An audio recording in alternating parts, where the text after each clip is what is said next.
नमस्कार, मैं हूं अजय कुमार। आप देख रहे हैं देसी अड्डा और आज हमारे साथ हैं देसी अड्डा के संपादक राकेश तिवारी। देखिए, 40 लोकसभा सीटों में बेगूसराय एक अहम सीट है जहां से दिग्गज गिरिराज सिंह खड़े हैं। तो आज हम चुनावी चर्चा में आपको लेके चलते हैं बेगूसराय और वहां के राजनीतिक समीकरण को समझते हैं राकेश तिवारी जी से। राकेश जी नमस्कार। धन्यवाद आपको। तो बेगूसराय का क्या समीकरण है राकेश जी? देखिए, लोकसभा का एक महत्वपूर्ण सीट है बेगूसराय, जो पिछले चुनाव में 19 के चुनाव में सर्वाधिक चर्चा में था, क्योंकि यहाँ से कन्हैया कुमार ताल ठोक रहे थे गिरिराज सिंह के खिलाफ। हालांकि गिरिराज सिंह ने ये चुनाव जीत लिया और कन्हैया कुमार को हार का सामना करना पड़ा।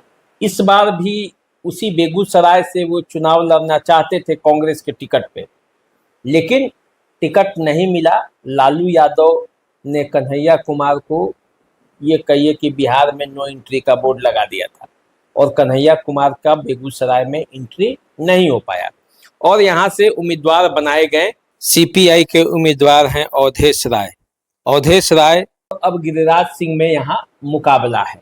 बेगूसराय अति महत्वपूर्ण सीट है। पिछले बार यहाँ कन्हैया कुमार सीपीआई के उम्मीदवार थे और आरजेडी ने भी यहाँ से अपना उम्मीदवार दे दिया था। वो नहीं चाहता था कि कन्हैया कुमार जीते, इसीलिए ना, क्योंकि गठबंधन रहते हुए भी चुनाव मैदान में उतारना बेगूसराय में। लालू यादव चाहते हैं कि कोई भी तेज तर्रार नेता यहाँ पैर नहीं जमा। हाँ, अब स्थिति राजनीति में तो सब लोग अपने अपने हिसाब से कहेंगे। किसी से कहने जाइएगा तो कोई स्वीकार नहीं करेगा, कोई मानेगा नहीं, लेकिन सच्चाई तो यही है, जनता भी देख रही है। तो वहां से इस बार उपेंद्र राय और गिरिराज सिंह हैं और इसलिए चुनाव में वो चर्चा इस बार नहीं है बेगूसराय की जो चर्चा पिछले चुनाव में थी। पिछले चुनाव में काफी चर्चित सीट था बेगूसराय। जिस तरह से इस बार पूर्णिया सीट है, जिस तरह से इस बार सिवान सीट है, जिस तरह से इस बार ये नवादा सीट है, जिस तरह से काराकाट का सीट हो गया है, उसी तरह से चर्चित सीट बेगूसराय था। आप बगल में मुंगेर भी चर्चा में है, लेकिन अब बेगूसराय शांत पड़ा हुआ है। पिछले चुनाव में यदि देखेंगे तो गिरिराज सिंह को 6,92,193 मत पड़े थे। 56% लोगों का मत उन्हें मिला था। कन्हैया कुमार को 2,69,976 वोट मिले थे, लगभग 22%। तो ये मामला था पिछले बार का और पिछले बार का भी अंतर काफी था हार जीत का। हाँ, और आरजेडी तनवीर हसन को मैदान में उतारी थी तो उन्होंने भी लगभग 2 लाख के आसपास का मत पाया था। तो राजग जो है ना, इसके ये 7 विधानसभा क्षेत्र है बेगूसराय में। यदि विधानसभा के लिहाज से देखा जाए तो यहाँ राजग के 3 और महागठबंधन के 4 विधायक हैं। भाजपा के 2 हैं, जदयू के 1 हैं और आरजेडी के 2 और सीपीआई के 2 विधायक हैं। बेगूसराय का जो इलाका है ना, ये कम्युनिस्ट का गढ़ माना जाता है और 1957 में जब पहला चुनाव हुआ था तो मथुरा प्रसाद मिश्र कांग्रेस के जीते थे और 62 में भी फिर वही जीते। लेकिन जैसे 67 में चुनाव हुआ तो योगेंद्र शर्मा पहली बार भाकपा के यहाँ चुनावी मैदान में उन्होंने बाजी मारी और जीत हासिल की, एमपी बन गए। उसके बाद श्यामानंदन मिश्रा 2 बार बने, रमेंद्र कुमार भाकपा के फिर 2 बार एक बार बने। फिर कृष्णा शाही यहाँ से कांग्रेस की नेता थी, बहुत जबरदस्त नेत्री थी। वो लगातार 3 बार वो कांग्रेस की नेता यहाँ से वो कद्दावर नेता थी, 3 बार वो बनी हुई है यहाँ से। और राजो सिंह को भी कांग्रेस के जो नेता थे 2 बार बने हुए हैं। तो इस लिहाज से देखिए तो यहाँ कांग्रेस और कम्युनिस्ट पार्टी का ये कभी गढ़ रहा है और आज communist party, Congress party, RJD सब एक में है। लेकिन मामला क्या है, अकेले वहाँ बीजेपी और जदयू, चिराग पासवान की पार्टी उनसे लोहा ले रही है और वहाँ पे जो है गिरिराज सिंह चुनावी मैदान में है। मामला तब पलटा जब 2004 में यहाँ से ललन सिंह पहली बार चुनावी जीते थे। उसके बाद मुनाजिर हसन 2009 में जदयू से जीते थे। तो ये जदयू 2004 में, 2009 में जीता फिर बीजेपी के भोला सिंह जब 14 में जदयू से गठबंधन टूट गया था और अकेले बीजेपी लड़ी थी, तो यहाँ पे मात दे दी और भोला सिंह 2014 में बीजेपी के टिकट पर चुनावी बाजी जीत गए थे और फिर 19 में गिरिराज सिंह यहाँ से जीते। तो इस लिहाज से देखा जाए तो 4 से जो बेगूसराय की सीट है वो एनडीए गठबंधन के पाले में है।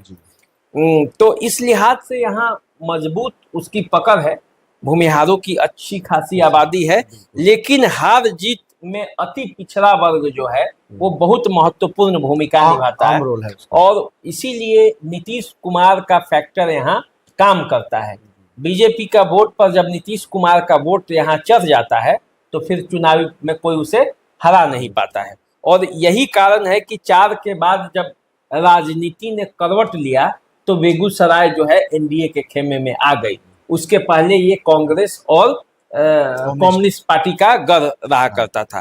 बेगूसराय इसमें जो 7 विधानसभा है उसमें बछवाड़ा है, बेगूसराय है, टेगरा है, बखरी है, चेरिया बख्तियारपुर है, साहेबपुर कमाल है और मटिहानी है।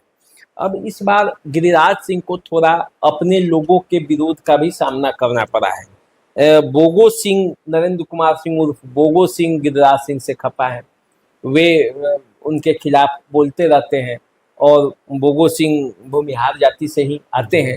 तो इस लिहाज से मटिहानी में गिरिराज सिंह के लिए परेशानी का थोड़ा कारण हो सकता है। अब गिरिराज सिंह चूंकि बड़े नेता हैं और वे राष्ट्रीय स्तर पर चीज़ों को मैनेज करते हैं, तो बेगूसराय में अपने कार्यकर्ताओं को कैसे मैनेज करते हैं। नरेंद्र मोदी का यहाँ एक बार आगमन हो चुका है, हालांकि वो सरकारी कार्यक्रम था, लेकिन माना जाए तो श्री गणेश हो चुका है। बेगूसराय में आके प्रधानमंत्री ने एक बार भाषण दे दिए हैं। अब गिरिराज सिंह को ये मैनेज करना है कि कैसे वो पिछले साल की तरह, मतलब 19 की तरह इस बार भी लोगों को मैनेज कर चुनावी बाजी जीतते हैं, क्योंकि दाव तो बीजेपी उन पर लगा चुकी है।